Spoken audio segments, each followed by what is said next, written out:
ఇప్పుడు ఈ 3,000 కోట్ల దాంట్లో ఈ చిత్రపురి సొసైటీలో కోశాధికారిగా కమిటీలో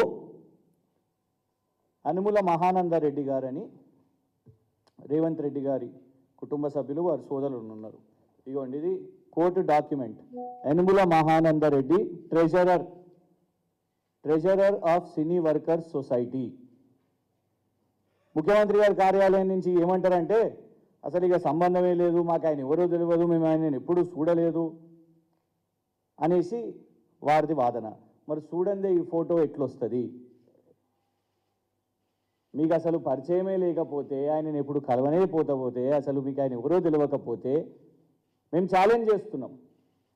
వస్తారా రేవంత్ రెడ్డి గారు కోర్టుకి? ఈ ఫోటోను ప్రూవ్ చేస్తారా? ఏం కేసు వేసినా హైకోర్టుకి వెళ్దామా, సుప్రీంకోర్టుకి వెళ్దామా, ఏ కోర్టుకైనా వెళ్దాం. This is Yanamala